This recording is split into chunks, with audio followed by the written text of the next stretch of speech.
yang sedang ditunggu oleh investor adalah, yang juga dijanjikan di hari ini ya akan diumumkan, yaitu adalah bobot, pembagian antara 6 bank, himbara ya.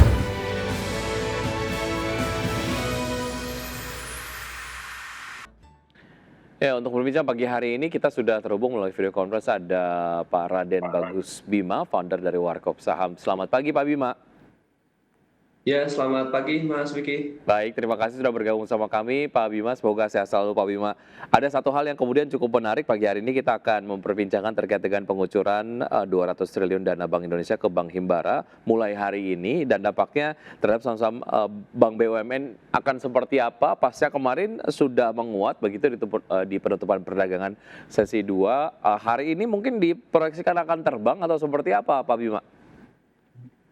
Ya, saya pikir banyak hal yang bisa kita ambil secara positif ya terkait dengan sentimen ini. Pertama, karena memang di pekan sebelumnya ya kita tahu bahwa IHSG kita sempat diwarnai oleh sentimen negatif terkait dengan demonstrasi. Di momen yang tepat saat beberapa emiten membutuhkan informasi yang positif, lahirlah informasi dari Menteri Keuangan yang baru yang menurut saya selain daripada kebijakan ini tentunya positif dan momentumnya pun juga pas gitu. Jadi sehingga kalau dikatakan di hari ini memang akan efektif ya penyaluran 200 triliun tersebut dan sudah direspon juga oleh hampir saham-saham yang memang berkaitan di hari Kamis kemarin sehingga di hari ini saya pikir yang sedang ditunggu oleh investor adalah yang juga dijanjikan di hari ini ya akan diumumkan yaitu adalah bobot pembagian antara 6 bank himbara ya. Nah, saya juga menunggu apakah nanti seperti yang terjadi di PMN ya yang beberapa kali dilakukan kalau dari PMN sendiri memang dilihat dari kebutuhan masing-masing emiten yang antara satu dengan yang satu berbeda sesuai dengan kebutuhan. Nah, untuk saat yang ini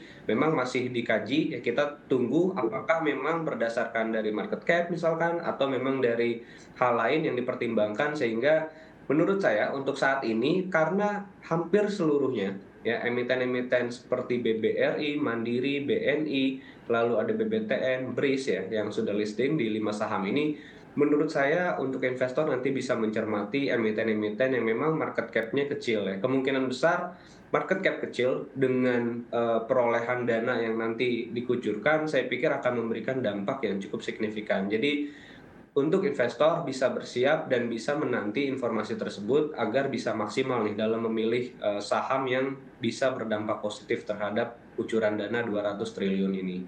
Baik, secara perkiraan begitu kalau kita kemudian meminjam point of view dari pemerintah sendiri, tentu saja bank-bank himbara punya segmentasinya sendiri, punya market cap-nya sendiri, punya target marketnya sendiri, pertumbuhannya juga kemudian berbeda-beda begitu ya.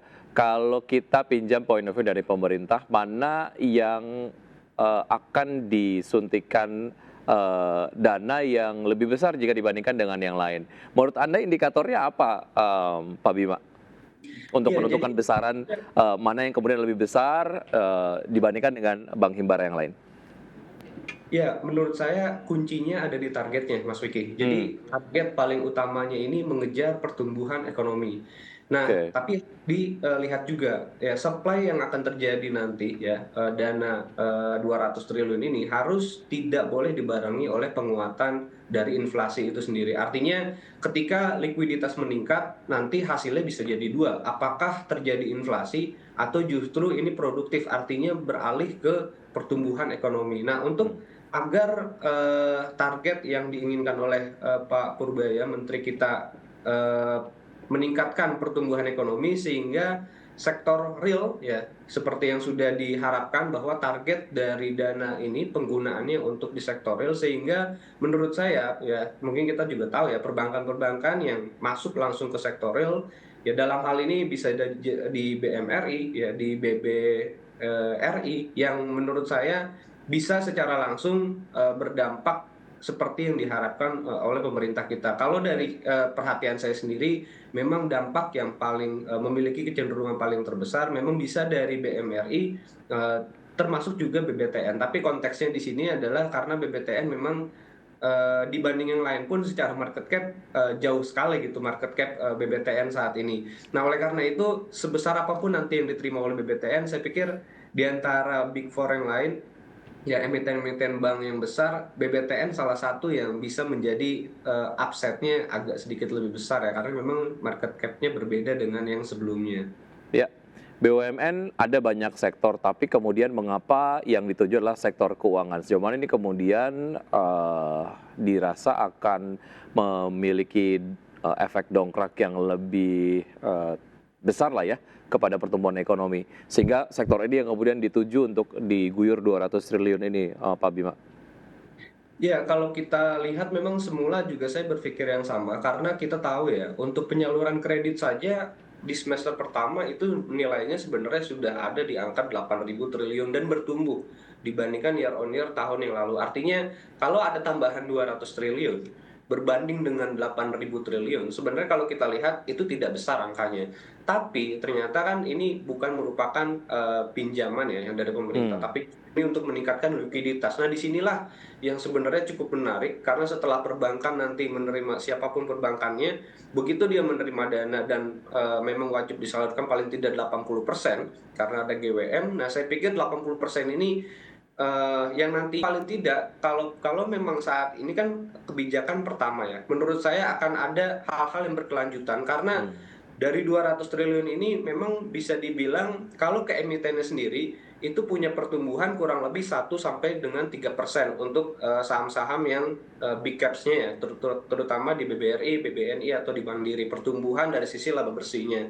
Tapi untuk di emiten-emiten seperti di BBTN misalkan, itu mungkin bisa memacu pertumbuhan 10 sampai 12%. Nah, dari perhitungan sementara yang saya lakukan tersebut, faktor peningkatan laba bersih, artinya kalau kita lihat implementasi dari kebijakan pengeluaran 200 triliun, ternyata bisa berdampak positif terhadap emiten. Kalau emiten berdampak positif, artinya secara variabel-variabel ekonomi artinya ada yang bergerak. Mungkin dari hmm. situ kita bisa menilai bahwa ekonomi bisa digerakkan dimulai dari perbankan. Jadi mungkin akan ada lagi sektor lain, tapi mungkin perbankan yang akan memacu ini semua di awal ya. Baik, karena sektor perbankan memiliki efek menular begitu ya ke sektor-sektor yang lain karena ada semacam mandatori penyaluran dari dana yang diguyurkan tersebut dan ini kemudian akan masuk ke beberapa sektor begitu. Oke, seberapa signifikan sebetulnya dampak dari dana ini terhadap kinerja dari second half tahun 2025 untuk perbankan Himbara ini menurut Anda, Pak Bima? Ya, dari perhitungan sementara saya untuk emiten seperti BBRI, BBNI, Mandiri itu bisa menambah pertumbuhan laba bersih ya sampai di akhir tahun ini di level 1 sampai dengan 3%. Sementara untuk di BRIS dan juga di BBTN itu menurut saya bisa 8 sampai dengan 12% Hmm. pertumbuhan tambahan yang bisa didapat oleh BRIS dan juga BBTN dampak dari penambahan likuiditas ini. Tapi itu semua dengan asumsi kita mesti menunggu berapa besaran nanti yang akan porsi ya yang akan diberikan Hmm. oleh masing-masing perbankan nanti. Oke, secara proyeksi saham BUMN mana yang paling menarik secara pertumbuhan pasca dilakukan guyuran dana ini, semua kemudian balik lagi ke porsinya berapa-berapa begitu ya? Atau Anda sudah punya proyeksi tersendiri mana yang kemudian nampaknya akan paling menarik nih pertumbuhannya pasca diguyur ini? Ya, menurut saya kalau kita di luar melihat yang big caps ya, kita bisa coba memilih yang BBTN dan juga BRIS karena tentu saja lebih kecil tapi dari sisi potensial upside bisa berpotensi lebih besar. Sama-sama punya katalis positifnya pun semuanya sama. Yang membedakan nanti memang dari sisi bagaimana mereka bisa menyalurkannya dan juga anggaplah mereka semua bisa mendapatkan porsi yang sama, saya tetap bisa memilih dan bisa menyarankan untuk BBTN ataupun BRIS yang memiliki Hmm. market cap lebih kecil sehingga memiliki potensial upside kemungkinan besar lebih besar. Oke, BBTN dan juga BRIS ya dengan asumsi misalnya dibagi rata begitu ya, tentunya mempertimbangkan berbagai macam indikator-indikator fundamental dari BRIS dan juga BBTN. Baik, lalu bagaimana dengan emiten bank swasta? Apakah di beberapa hari ke depan nggak terlalu menarik menurut Anda? Ya, kalau kita lihat di hari kemarin ya sebagai contoh, di mana emiten-emiten seperti BBRI yang berhasil menguat rata-rata di atas 5%, tapi tidak terjadi di saham BBCA yang kemarin hanya menguat di bawah 1%. Artinya memang selama ada posisi pilihan yang lebih menarik, ya investor fokus dulu nih di emiten-emiten yang memang memiliki Hmm. katalis positif. Karena saat ini, mohon maaf, karena saat ini seperti yang saya sampaikan di awal, baru saja minggu lalu terdapat sentimen negatif dari demonstrasi. Jadi investor menunggu-nunggu dan menanti ada sentimen positif apa nih. Ketika ada sentimen positif, sangat-sangat sensitif sekali gitu bahwa ya udah yang lagi positif Hmm. BUMN, kita fokus di BUMN. Betul, ya nggak salah juga gitu ya karena memang apa namanya, sentimen positifnya lagi ke bank BUMN begitu ya. Oke, lalu sektor mana yang, akan kecipratan berkah biasanya sih kalau kemudian kita bicara mengenai pertumbuhan di sektor keuangan? Sektor lain yang, mungkin akan bertumbuh adalah sektor properti begitu, karena penyaluran kredit di sektor properti juga, ini yang akhirnya ditunggu-tunggu begitu ya oleh, masyarakat begitu. Apakah demikian atau Anda melihat sektor yang lain, Pak Bima? Nanti kita perlu lihat lebih dalam ya, apakah eh, dana yang memang dikucurkan ini salah satunya ditujukan untuk sektor tersebut karena memang ada beberapa kriteria ya yang ditentukan kemarin. Tapi kalau memang itu bisa terjadi, memang selain daripada properti pastinya ya, artinya sektor-sektor produktif ini yang memang yang diharapkan ya, seperti perdagangan, ya salah satunya properti atau consumer cyclical, ya ini mungkin beberapa emiten yang akan terdampak, tapi menurut saya untuk saat ini kita masih perlu melihat sampai 2 atau 3 minggu ke depan ya bagaimana kebijakan ini, apakah ada pengembangan kebijakan atau memang hanya murni seperti yang saat ini kita ketahui, oke ada 200 triliun bisa disalurkan segera dan karena ada pertumbuhan di masing-masing yang seperti tadi saya sampaikan, ada potensi pertumbuhan laba dari masing-masing perbankan sehingga hal itu akan memicu sektor-sektor lain. Berarti yang paling terdampak ya bisa dari sisi properti, perdagangan, atau dari sisi consumer. Baik, kita tarik sedikit ke point of view dari ekonomi makro, insentif di sektor keuangan, kunci perbaikan pertumbuhan ekonomi atau seperti apa? Sebelum kita jeda, singkat saja Pak Bima. Iya, saya pikir dari kebijakan ini ya tadi yang saya sampaikan ada dua hal ya. Artinya kalau seandainya, tapi saya pikir ini sudah dipersiapkan ya. Kalau seandainya kebijakan ini tidak dimonitor dengan baik, ini akan berdampak berkebalikan. Artinya yang dikhawatirkan justru terjadi inflasi yang tentunya kita tidak harapkan saat ini karena memang momen saat ini kita sedang juga ingin menurunkan nilai suku bunga dan ini menurut saya variabel-variabel yang tentunya akan dipikirkan Baik. agar setiap kebijakan ini bisa berpengaruh memang ke arah pertumbuhan ekonomi. Baik, semakin menarik kita akan lanjutkan usai jeda berikutnya ini. Pak Bima dan pemirsa tetap bersama kami akan segera kembali.